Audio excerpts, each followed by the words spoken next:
Puede dirigir.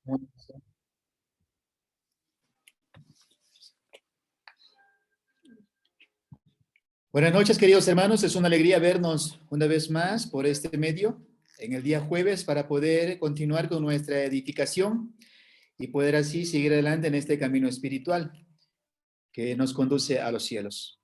En esta noche vamos a ver la introducción al libro de Eclesiastés, un libro muy interesante, un libro que a la verdad nos habla de un predicador, nos habla de sabiduría, nos habla de consejos muy prácticos para la vida nuestra en este mundo y que van a servir como herramientas para nuestra vida espiritual.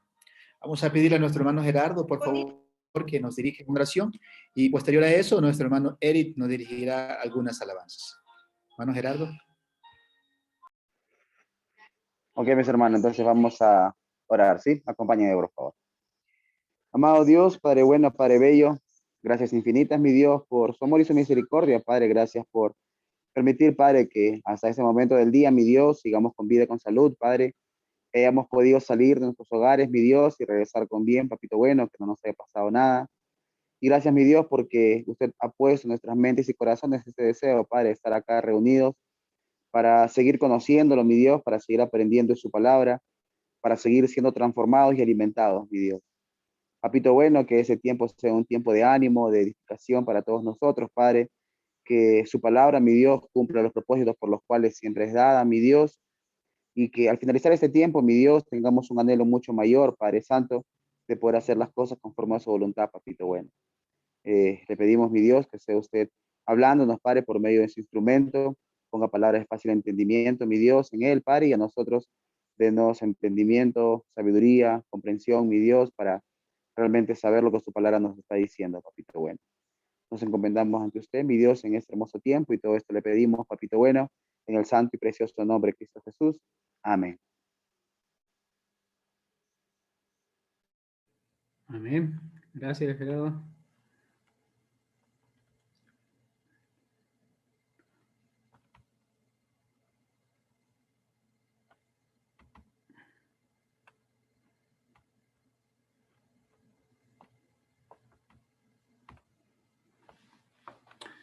Vamos a cantar, vamos a alabar a Dios. Cristo es mi dulce Salvador. Cristo es mi dulce Salvador, mi bien, mi paz, mi luz. Mostróme su infinito amor, muriendo en dura cruz.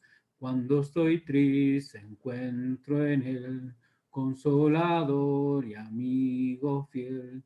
Consolador, amigo fiel es Jesús. Cristo es mi dulce Salvador, su sangre me compró, con sus heridas y dolor, perfecta paz me dio. Dicha inmortal allá tendré, con Cristo siempre reinaré. Dicha inmortal allá tendré con Jesús. Cristo es mi dulce Salvador, mi eterno Redentor. Oh, nunca yo podré pagar la deuda de su amor. Le seguiré fiel en la luz, no temeré llevar mi cruz, no temeré llevar mi cruz por Jesús. Cristo es mi dulce Salvador, por él salvado soy. La roca de la eternidad en que seguro estoy. Gloria inmortal allá tendré, con Cristo siempre reinaré. Gloria inmortal allá tendré con Jesús. Hay poder en Jesús. ¿Quieres ser salvo de toda maldad? tan solo hay poder en mi Jesús.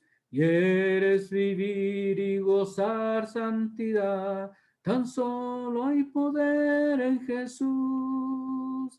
Hay poder, poder, sin igual poder en Jesús, que murió y resucitó. Hay poder, poder, sin igual poder en la sangre que él vertió. Quieres ser libre de orgullo y pasión, tan solo hay poder en mi Jesús. Quieres vencer toda cruel tentación, tan solo hay poder en Jesús. Hay poder, poder, sin igual poder en Jesús, que murió y resucitó. Hay poder, poder, sin igual poder en la sangre que él vertió. Quieres servir a tu Rey y Señor, tan solo hay poder en mi Jesús. Ven y ser salvo podrás en su amor, tan solo hay poder en Jesús. Hay poder, poder, sin igual poder en Jesús, que murió y resucitó. Hay poder, poder, sin igual poder en la sangre que él vertió.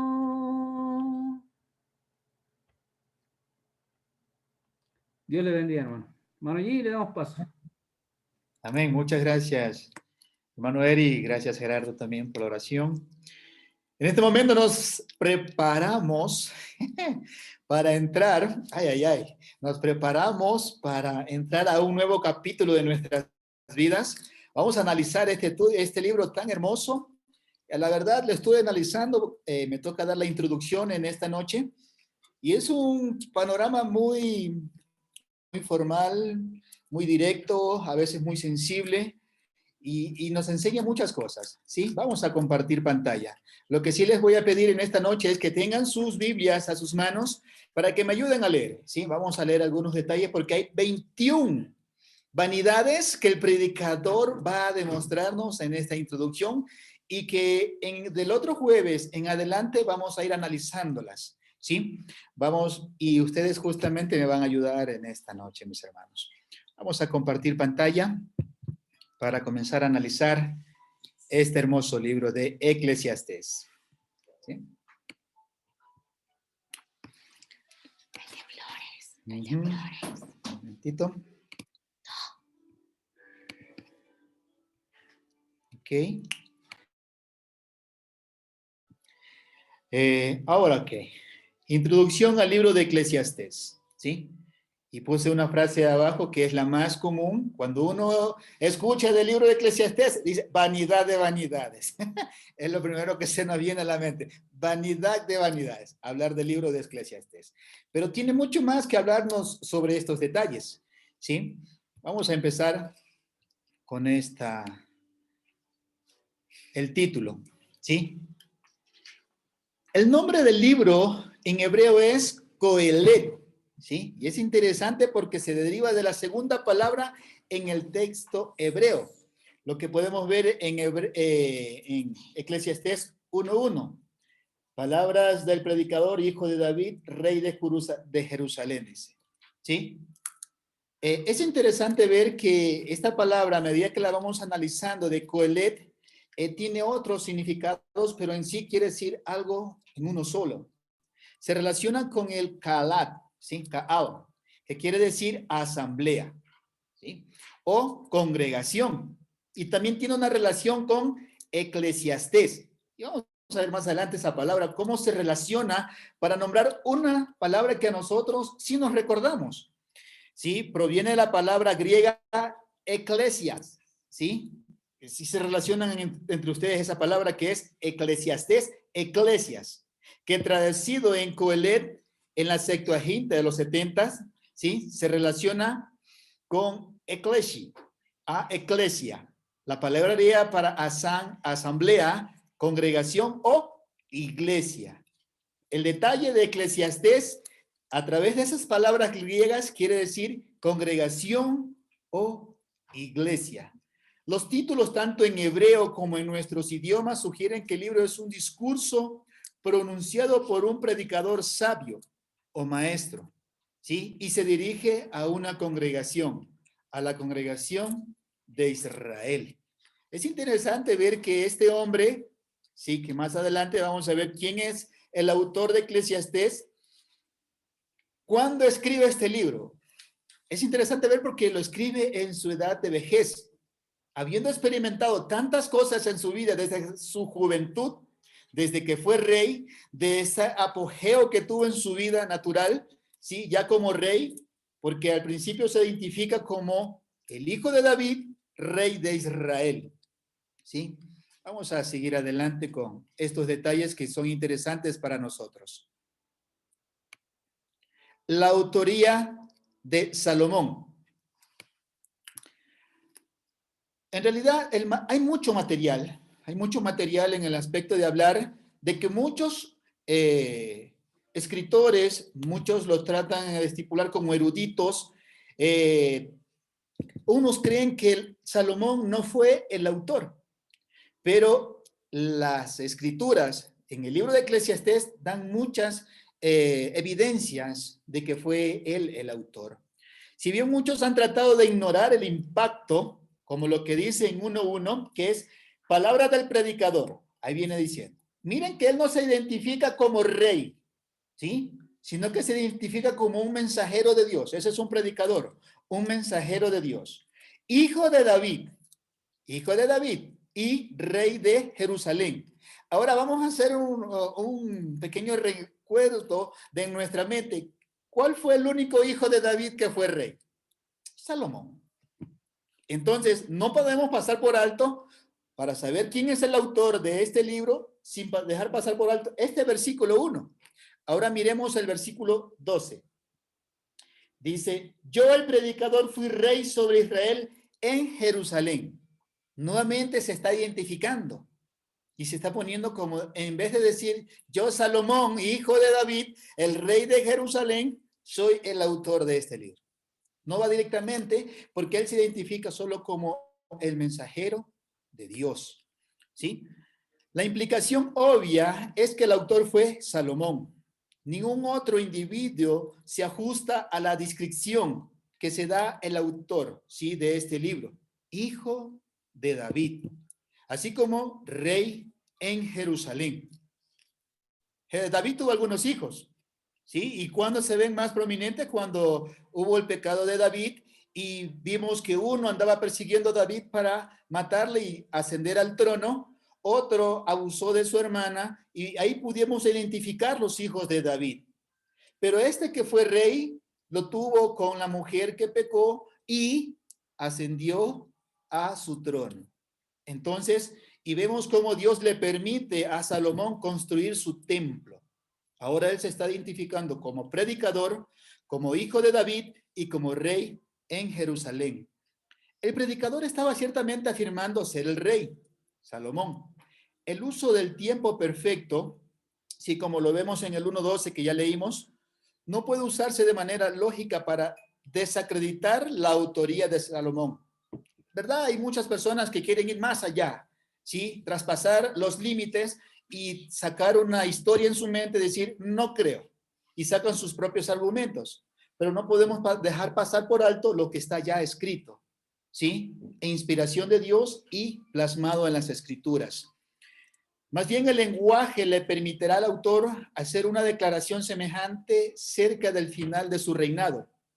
El libro a menudo refleja el punto de vista de un hombre mayor, ¿sí? Y eso es lo que lo podemos notar en el capítulo 12, verso 1 al 8. Por eso es que al principio yo decía que el autor de este libro no lo hace en su juventud, a inicio de su vida, experimentar cosas nuevas, no lo hace a su mediana, dice uno, mediana edad, es decir, a sus 40, 50 años, no. Lo hace cuando ya es un hombre mayor, que ha vivido, que ha experimentado, que ha sufrido, ha reído, ha tenido en abundancia, pero también ha tenido abundancia y se ha sentido pobre. Ese es el autor de este libro. Muy bien. Miremos otro detalle. La canonicidad de este libro. ¿Por qué lo decimos? ¿Por qué queremos tratar este punto? Vamos a explicar un poquito qué es un canon, ¿sí? Un libro canónico y qué es un libro apócrifo. Recordemos que un libro canónico es cuando Dios inspiró a un hombre a través de su espíritu y Dios habló a través de él en su espíritu y él escribió. Ese es un libro canónico, inspirado por Dios. Un libro apócrifo pudo haber sido escrito en el Antiguo Testamento, sí, en los tiempos de Jesús y hasta en la actualidad, pero Dios nunca lo inspiró a través de su espíritu. Puede ser que hayan escritos, pero no son canónicos, no son inspirados por Dios. Por eso son llamados apócrifos. Pero este libro de Eclesiastés, ¿sí? Registra históricamente y bases fundamentales como este historiador Josefo habría incluido a Eclesiastés entre los libros aprobados. El Consejo de Hagnia en el 90 después de Cristo reconoció el lugar canónico de este libro de Eclesiastés y el Talmud también lo aceptó como parte del canon. Su inclusión en los rollos del Qumran también apoya su legítimo lugar en las escrituras del Antiguo Testamento. Con frecuencia, esta aceptación se basa en el hecho de que el autor era el rey Salomón, ¿sí? Y nos brinda, ¿qué cosa? Una palabra fiel, fidedigna, inspiración de Dios. Ok, la fecha. Siendo Salomón el autor, la fecha de la composición del libro obviamente se ajustaría a su reinado debido al hecho que el autor estaba llegando al final de su vida. Lógicamente tiene que ubicarse cerca del final del reinado de Salomón, por lo tanto la fecha asignada para el libro es de alrededor del 940 al 930 antes de Cristo. Recordemos que los años están descendiendo, ¿sí? No están ascendiendo, están descendiendo y llega a cero y empieza nuevamente de cero hacia arriba y comienzan a ascender. Nosotros en la actualidad estamos ascendiendo, ¿sí? Muy bien. Vamos a ir a otro detalle sobre esta introducción. El uso. Con el tiempo se convirtió en una tradición para los judíos leer Eclesiastés, ¿sí? ¿En qué lugar? En las sinagogas. Al tercer día de las fiestas de los tabernáculos, esta fiesta tuvo lugar a fines de septiembre o a principios de octubre y conmemoraban el momento en los que los israelitas estaban viviendo en moradas temporales después de haber sido sacados de la tierra de Egipto. Eso es lo que vemos en Levíticos 23:43. Y justamente en estas fiestas, ellos toman este libro para comenzar a leerlo, analizarlo, y que nuestra vida sin Dios solo es una vanidad. Solo es algo que anhelamos en el momento y ya cuando lo tenemos, no sentimos nada, ¿sí? No hay un deseo, no hay un gozo, no hay una alegría. Solo es vanidad, algo pasajero, algo temporal. Usar el libro de esta manera demostraba el valor que los judíos le asignaron a sus enseñanzas. Por eso le da mucho realce que en estas fiestas los judíos leían este libro, ¿sí? Entonces es interesante cómo ellos lo tomaron como un libro para poner sus vidas prácticas en algo continuo para aplicarlo en sus vidas, ¿sí? Vamos a seguir adelante. Palabras y frases claves. Una palabra notable es vi o miré, ¿sí? Que es ra'ad. Es decir, que aparece 50 veces y da la sensación de inspección y comprensión. Salomón no estaba simplemente haciendo notas mentales de los datos, sino que estaba de una manera crítica evaluando, estudiando y percibiendo, pensar en lo que había observado y le había llevado a la sabiduría. Es decir, no es alguien que solamente, mi Dios me lo reveló y yo escribí, como lo vemos con lo que pasó con Apocalipsis. ¿Sí? El ángel del Señor se le presenta a Juan por sueños, sí o por revelación, y le dice lo que tiene que escribir para las 7 iglesias. Este hombre, este escritor aquí, que se presenta como predicador, lo vivió, lo experimentó y lo ha plasmado en un libro para una audiencia, ¿sí? Entonces es interesante ver que todo esto que él experimentó lo llama sabiduría, ¿sí? Sabiduría, que es chokmah, ¿sí? Una palabra que aparece 53 veces en varias formas. La sabiduría le permitió a Salomón determinar el comportamiento y las actividades apropiadas, ¿sí? A diferentes de aquellas actividades y acciones que se clasificaran como vanidad.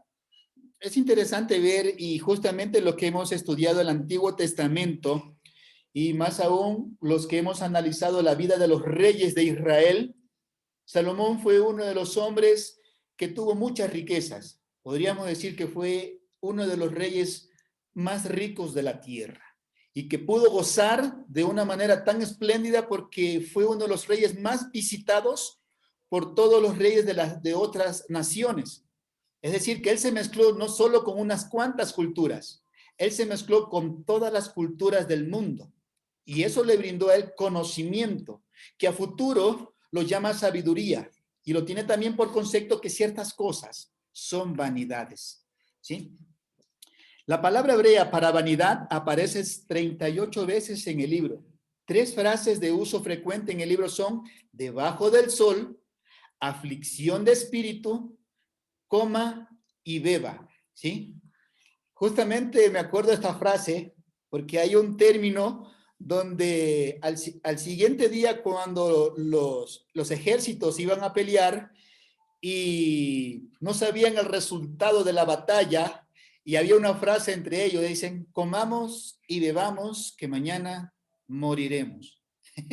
A veces también cuando uno va a dar un examen, ¿no? Va a presentar un examen o va a hacer algo bien serio en su vida que cuesta bastante, comamos y bebamos que mañana moriremos.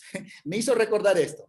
La gran cantidad de palabras y frases claves como estas dan testimonio de la unidad del libro, ¿sí? Es un libro muy hermoso, ¿sí? Muy hermoso porque nos da muchas enseñanzas y a veces nosotros no caemos en ciertos puntos o en ciertos detalles en nuestras vidas.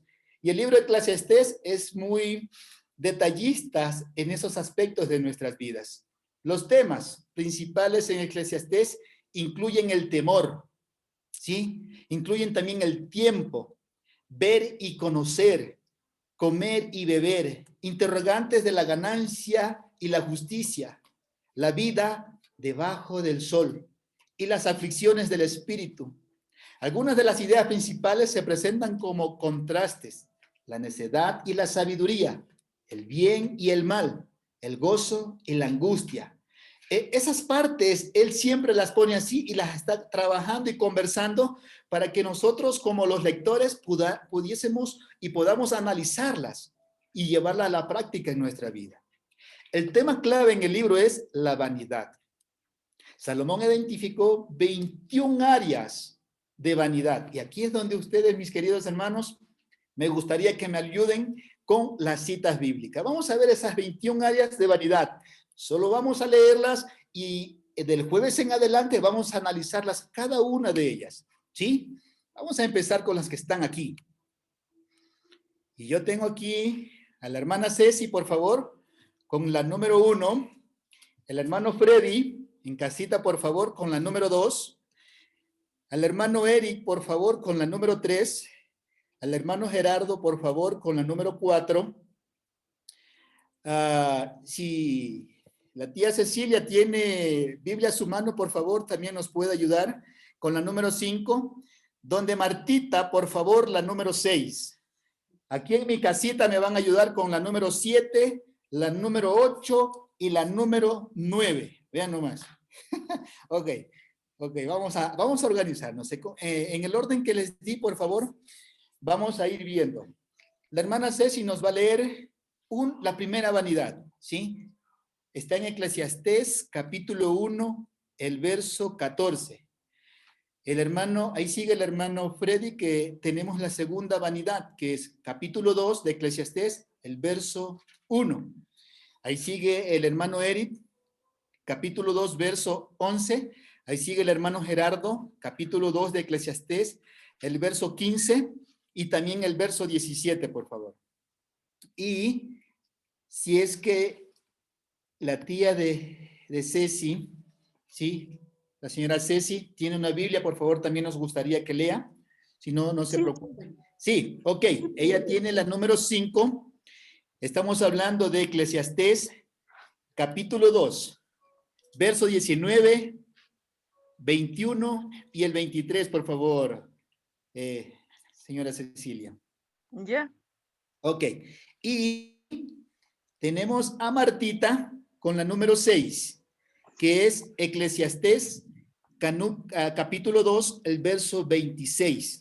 ¿Sí? Y aquí en casita tenemos capítulo 3 de Eclesiastés, el verso 19, ¿sí? Que lo va a leer mi esposita. Josué va a leer Eclesiastés, capítulo 4, el verso 4. Y Josué va a leer capítulo 4, el verso 7 y el 8. Y hasta ahí nos quedamos en un momento, por favor. Vamos a escuchar las lecturas. Hermana Ceci, por favor.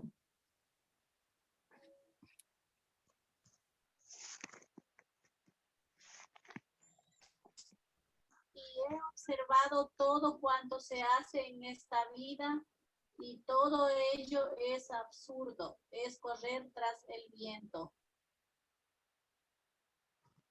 Gracias, hermana Ceci. ¿Sí?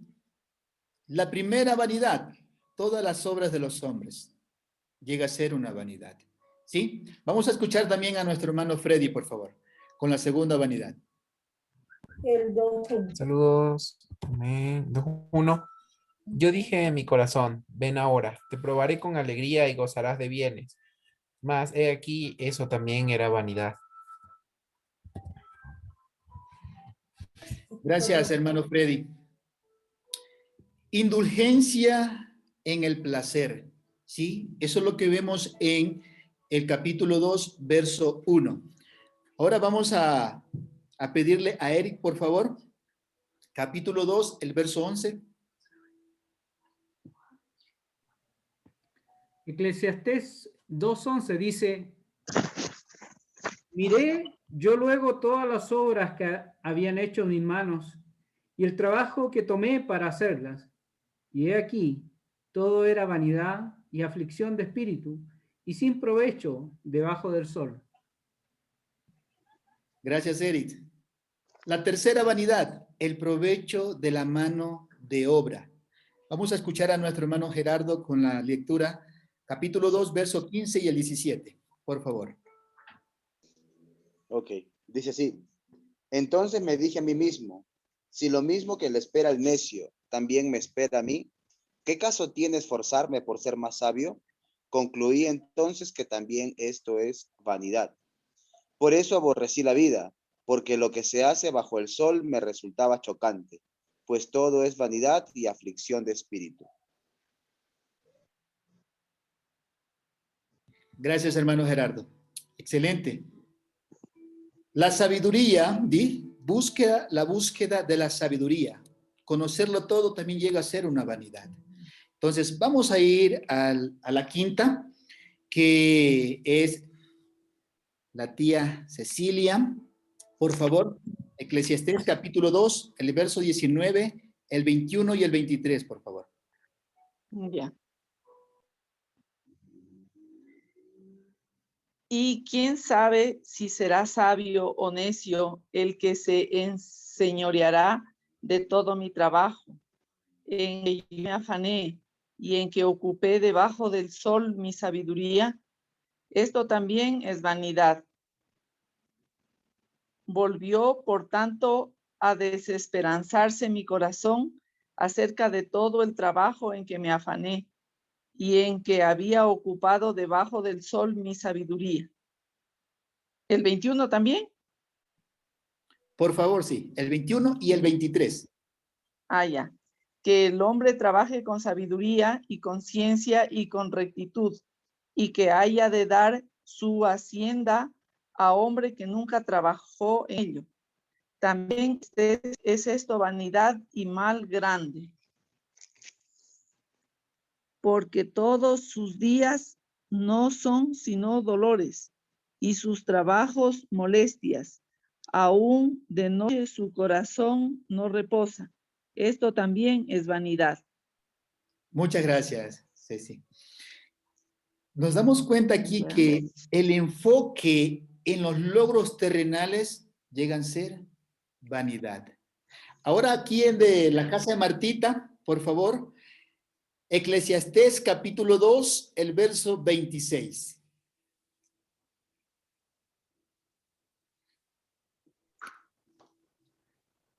Porque al hombre que le agrada Dios le da sabiduría, ciencia y gozo, mas al pecador da el trabajo de recoger y amontonar para darlo al que agrada a Dios.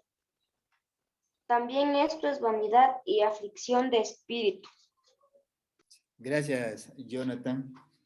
Sí, hemos analizado hasta aquí 6 vanidades que presenta el predicador. Y esta sexta, el logro, pero hecho mientras se ignora a Dios. ¿Sí? Una vanidad más. Ahora vamos a escuchar a mi esposita con Eclesiastés, capítulo 3, verso 19. Porque lo que sucede a los hijos de los hombres y lo que sucede a las bestias, un mismo suceso es, como mueren los unos, así mueren los otros, y una respiración tienen todos, ni tiene más el hombre que la bestia, porque todo es vanidad. Un énfasis excesivo en la vida y en el vivir. Otra vanidad. Ahora vamos a escuchar a Josué, capítulo 4, el verso 4. Vi además que tanto el afán como el éxito en la vida despiertan envidias. Y también esto es absurdo, es correr tras el viento. ¿Sí? La competencia llega a ser también vanidad. ¿Sí? Vamos a escuchar a Josué, capítulo 4, verso el 7 y el 8. Yo me volví otra vez y vi vanidad debajo del sol. Está un hombre solo y sin sucesor, que no tiene hijo ni hermano, pero nunca cesa de trabajar, ni sus ojos se sacian de sus riquezas, ni se pregunta, ¿para quién trabajo yo? Y defraudo mi alma del bien. También esto es vanidad y duro trabajo. Otra vanidad que presenta el predicador es acumular riquezas. ¿Sí? Vamos nuevamente a retomar las lecturas, vamos a leerlas todas, vamos a pedirle nuevamente a nuestra hermana Cecilia, por favor, que nos lea, en ese mismo orden que leímos, por favor, vamos a leer las siguientes hasta llegar a la número 21. Hermana Ceci, por favor, el capítulo 4, el verso 16. Hermano Freddy, capítulo 5, el verso 7. Hermano Eric, capítulo 5, verso 10. Hermano Gerardo, capítulo 6, el 2 y el 4, por favor. La tía Cecilia, por favor, capítulo 6, verso 9, donde Martita, capítulo 6, verso 11, ¿sí? Mi esposita, capítulo 7, el verso 6, y Josué, capítulo 7, el verso 15, Josué Álvarez, capítulo 8, verso 10, ¿sí? Y quedamos ahí y yo voy a leer las otras. ¿Ok? Vamos a empezar. Hermana Cecilia, por favor. 4:16. Y aunque es incontable la gente que sigue a los reyes, muchos de los que vienen después tampoco quedan contentos con el sucesor. Y también esto es absurdo, es alcanzar el viento. Tratar de complacer a todos también lo pone como otra vanidad. ¿Sí? Hermano Freddy, por favor, 5:7. Donde abundan los sueños, también abundan las vanidades y las muchas palabras. Mas tú teme a Dios. Ujú. Muchas gracias, hermano. El uso insensante, ¿sí?, de palabras y promesas también llegan a ser vanidad. ¿Ok? Vamos con la siguiente diapositiva. Hermano Eric, capítulo 5, verso 10.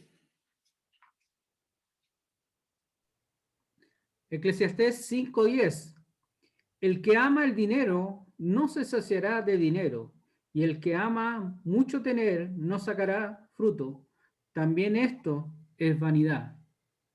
Amar al dinero, ¿sí? Y el que quiere tener mucho, eso llega a ser vanidad, dice el predicador. Escuchemos a nuestro hermano Gerardo, capítulo 6, el 2 y el 4. Ok, dice. Hay gente a la que Dios le da riquezas, bienes y honra, y le cumple todos sus deseos y nada le falta. Pero Dios no le da la facultad de disfrutar de todo ello, sino que son los extraños quienes los disfrutan, y esto es vanidad y un mal terrible. Porque el abortivo viene de la nada, se va a las tinieblas y las tinieblas cubren su nombre. Muchas gracias. El uso irresponsable de las riquezas llega a ser vanidad. Tía Cecilia, por favor, capítulo 6, el verso 9.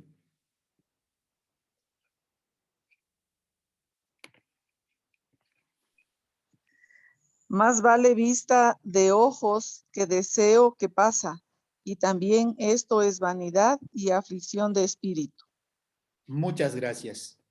¿Sí? Qué interesante ver que la ambición codiciosa también llega a ser vanidad. Ahí en la casa de Martita, por favor, el capítulo 6, el verso 11.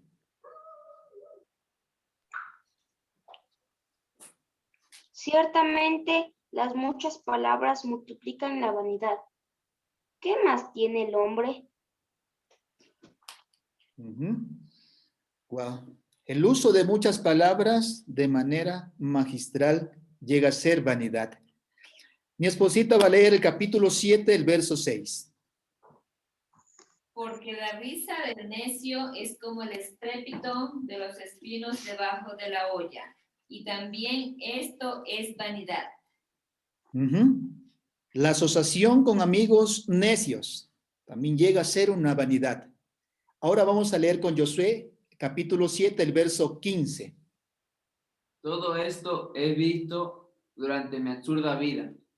Hombres justos a quienes su justicia lo destruye, y hombres malvados a quien su maldad le alarga la vida. Tratar de entender las anomalías de la vida también llega a ser una vanidad, dice el predicador. Vamos a leer con Josué, capítulo 8, el verso 10. Asimismo he visto a los inicuos sepultados con honra, mas los que frecuentaban el lugar santo fueron puestos en olvido. En la otra ciudad había actuado con rectitud, esto también es vanidad. La indiferencia para con el mal llega también a ser una vanidad. Yo digo, hasta aquí donde hemos leído, la cosa está seria.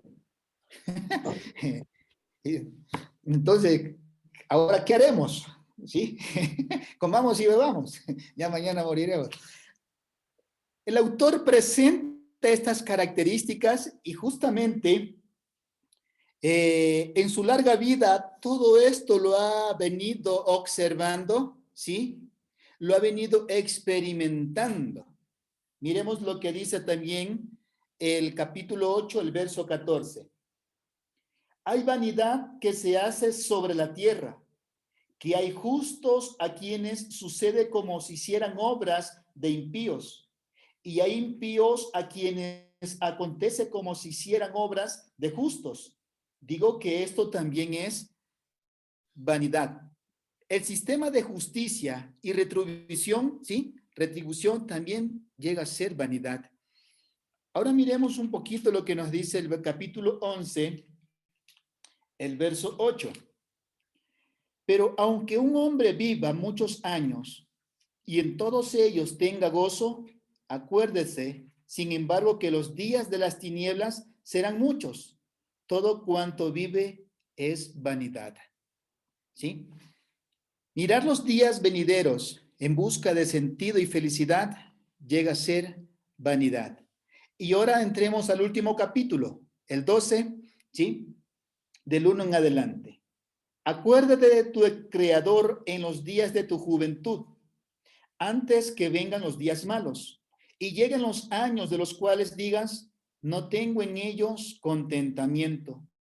Antes que se oscurezca el sol y la luz y la luna y las estrellas y vuelvan las nubes tras la lluvia, cuando temblarán los guardas de la casa y se encorvarán los hombres fuertes y cesarán las muelas porque han disminuido y se oscurecerán los que miran por las ventanas y las puertas de afuera se cerrarán por lo bajo del ruido de la muela cuando se levantara la voz del ave y todas las hijas del canto serán abatidas. Cuando también temerán de lo que es alto y habrá terrores en el camino y florecerá el almendro y la langosta será una carga y se perderá el apetito, porque el hombre va a su morada eterna y los endechadores andarán alrededor por las calles. Antes que la cadena de plata se quiebre y se rompa el cuenco de oro y el cántaro se quiebre junto a la fuente y la rueda sea rota sobre el pozo y el polvo vuelva a la tierra como era y el espíritu vuelva a Dios que lo dio. Vanidad de vanidades, dijo el predicador, todo es vanidad. Tenemos 21 vanidades que está presentando el predicador. Y todas estas cosas nosotros las practicamos. Nos esforzamos por mejorar día tras día, estudiamos, ¿sí? Buscamos ser cada día mejores cónyuges, mejores padres, mejores profesionales. Anhelamos que salga el sol, ¿sí? También anhelamos que venga la lluvia. Anhelamos tener buenos amigos. Y verdad que muchas veces en nuestras decisiones cometemos errores, no somos perfectos.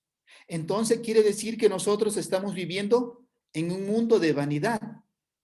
Pero ¿cuál es el meollo del asunto con todo esto? Todo esto llega a ser vanidad cuando no tenemos a Dios en nuestros corazones. Miremos lo que dice el versículo 13. Vamos a pedirle a nuestro hermano Freddy que nos lea. Capítulo 12, el verso 13. Ahí está el meollo del asunto, porque si es así que vamos a analizar estas 21 vanidades, realmente que todos estamos perdidos, pues, ¿sí? Pero el detalle viene ahí en el capítulo 12, el verso 13. Le escuchamos, hermano Freddy. Amén. En fin, el fin de todo el discurso oído es, teme a Dios y guarda sus mandamientos, porque esto es el todo del hombre. Muchas gracias, hermano Freddy. Es decir, que el autor, una vez que empieza su discurso a una asamblea, está diciéndole que todas las cosas que nosotros hacemos sin Dios es pura vanidad. Si nuestro Dios no está en nuestros planes, ¿sí? En nuestras decisiones, en nuestro diario caminar, todo llega a ser vanidad. Y lo único que nosotros esperamos es lo que leímos al final en el capítulo 12, del verso 1 al 8.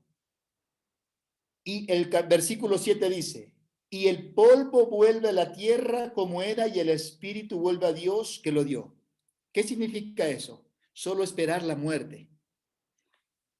Vanidad de vanidades, dijo el predicador, todo es vanidad. Entonces, el autor lo que nos está aquí animando es que tomemos este libro como una enseñanza, pero que todas estas enseñanzas nosotros la conllevemos con Papito Dios. ¿Sí? El propósito. Vamos a ver aquí el propósito del libro.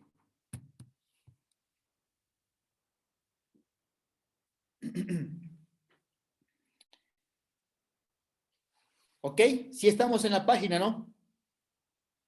Estamos aquí ahorita en propósito. Ya leímos las 21 vanidades. Vamos a ir culminando con la introducción para entrar a ciertos detalles, ciertas preguntas. El hermano Gerardo se está preparando, dice que por eso se conectó hoy día. No, está entre nosotros, y eso es bueno. Y también el hermano Eri se está preparando. Sí. Jimmy, se fue tu diapositiva, no se ve nada. Oh. Ok, ¿solo Erin no me la ve o todos no me la ven? Todos. Todos. Yo la veo fijada. Palabra, dice, palabra clave y frase clave. Palabras y frases clave. Ok, voy a dejar de transmitir y voy a transmitir nuevamente. Voy a dejar de compartir y voy a compartir nuevamente. Aquí, esto, compartir. ¿Ahí la pueden ver? Sí. Ok, Ay, sí. muchas gracias. Gracias por tenerme paciencia. Ok, recuerden que todo es vanidad. No, está muy bien. El propósito del libro describió su objetivo en el capítulo 2, el verso 3. ¿Sí? Ahí está el propósito del libro. El verso 3 dice, propuse en mi corazón agasajar mi carne con vino y que anduviese mi corazón en sabiduría, con retención de la necedad hasta ver cuál fuese el bien de los hijos de los hombres, en el cual se ocuparan debajo del cielo todos los días de su vida. Diciendo, me propuse en mi corazón agasajar mi carne con vino y que anduviese mi corazón en sabiduría con retención de la necedad, hasta ver cuál fuese el bien de los hijos de los hombres, el cual se ocupará debajo del cielo todos los días de su vida. ¿Cómo impactó este proyecto de investigación al predicador? ¿Sí? ¿Con qué propósito registró sus hallazgos? Estudios modernos han formado varias opiniones sobre el libro y su autor. Primer punto de vista. Muchos dicen que este autor es pesimista y escéptico, conforme muestra las características del libro. Al momento que la vayamos a analizar, vamos a ver ciertos detalles. Y cuando vemos el capítulo 1, los primeros versículos, este hombre sí es pesimista, dice. Dice, el sol sale y se apresura a esconderse, en vez de disfrutarlo. Entonces, el autor de Eclesiastés abordó directamente varios aspectos negativos de la vida. Su repetición de las palabras hebreas para vanidad, que es Zebel, confirma esta evaluación. Él siempre está... ¿Cuántas vanidades pudimos leer? 21. Y recuerden que esta es pregunta de examen. ¿Ah? No. Leímos 21 vanidades. Segundo punto de vista. Estaba frustrado. Eso comentaban los escritores. Estaba frustrados con todas las inconsistencias de la vida. Es decir, que para él no había nada que le diera gusto. Nada. Todo era vanidad para él. ¿Sí? Pero qué interesante que al final de todo él da un concepto muy propicio. Sin Dios, todo es vanidad. ¿Sí? Este punto de vista señala los temas dualistas que aparecen a lo largo del libro: sabiduría y necedad, poder y opresión, conversación y silencio, riqueza y pobreza. Lo que crea frustración es la falta de resolución de estos opuestos. ¿Sí? Miremos lo que dice el tercer punto de vista. Es egocéntrico. Miren cuántas palabras tenemos aquí. Pesimistas, es un hombre frustrado, y ahora lo presentan como que es un hombre egocéntrico y materialista. La repetición de tema, coma y beba, y diviértase, ¿sí? Parece dar credibilidad a este punto de vista. A menudo el predicador mantuvo lo que muchos consideran una forma de vida henodista, ¿sí? Solo de deleites a la carne, disfrutando todos los días, comiendo y bebiendo y divirtiéndose. Vamos a ver los otros puntos de vista. Solo son sectos. Ahí ya terminamos con esta diapositiva. El cuarto punto de vista que lo presenta dice, es el existencialista. Lo presentan como un existencialista al predicador Salomón. ¿Sí? El predicador se involucraba en proyectos de investigación y emprendimientos materialistas. Comenzó a hacer suyo el punto de vista que dice, se trata de mí. Lo viésemos como algo orgulloso, solo hablando de él, ¿sí? Pero lo hace con un solo enfoque, llamar la atención de los que están a su alrededor. Y otro enfoque también es, ¿quiénes solo piensan en sí mismos? Los que no conocen el amor de Dios. Quinto punto de vista, es un apologista y evangelista. Es el único punto, es el único punto que a la mayoría les gustó. Este punto de vista de mérito considerable y era el punto de vista favorito de los primeros eruditos protestantes. Dice que Salomón estaba defendiendo a Dios, ¿sí? Con Dios mismo. La vida tiene un propósito y un valor sin Dios. La vida no tiene sentido y es inútil, ¿sí? Es interesante ver estos puntos de vista. Y el séptimo es un hombre sabio y un predicador. ¿Qué nos llama la atención del libro de Eclesiastés? Él nunca se menciona y se elogió a sí mismo como un rey, que yo soy el rey más sabio porque pedí sabiduría cuando Dios me quiso regalar algo. No, se presenta como un predicador, un mensajero de Dios, ¿sí? Se dio cuenta que el enfoque de la vida debía ser Dios. Es la visión más lógica y la más fácil de aceptar. El fin del discurso es este, capítulo 12, verso 13 de Eclesiastés. Teme a Dios y guarda sus mandamientos. Este es el fin de todos los hombres. Sí, porque Salomón se refirió a sí mismo como sabio. Eso lo vemos en el 12:9. Se refirió a él como predicador. Lo vemos capítulo 1, el verso 1. Se estaba presentando no tanto como un rey, sino como alguien que había aprendido algunas cosas sobre la vida. ¿Sí? Conclusión. ¿Sí? De tantas vanidades, ya estoy hasta vanidoso. Ya. No, mentira.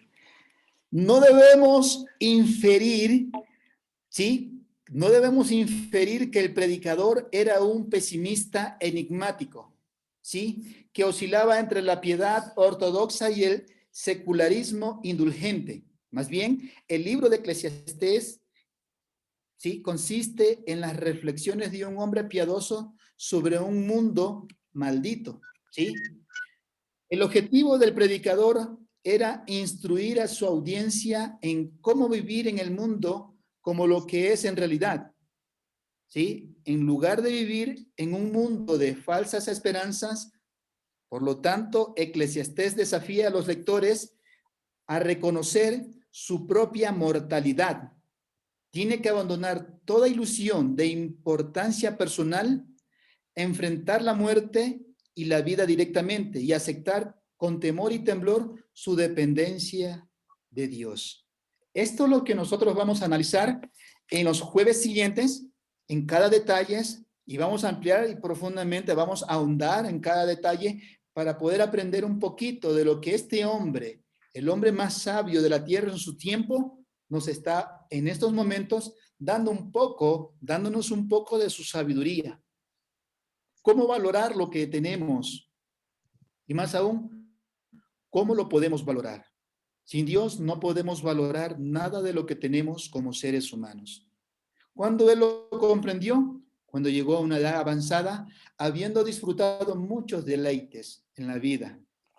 Un hombre muy sabio, un hombre muy rico, y aún teniendo muchas riquezas, se sentía pobre, porque él reconoció que sin Dios todo era vanidad. Queridos hermanos, que Dios los bendiga. Sí, voy a dejar de compartir para poder conversar un poquito, ¿sí? Y esto ha sido la introducción del libro de Eclesiastés. Muchas gracias a cada uno de ustedes por las lecturas, por ayudarme con las lecturas que fueron muy propicias para analizar cada vanidad. Realmente fueron muchas, pero todas llegan a ser vanidad si Dios no está en nuestros planes. Bendiciones. Vamos a hacer una oración para despedirnos y dejar de grabar y poder conversar un poquito. ¿Sí? Vamos a orar.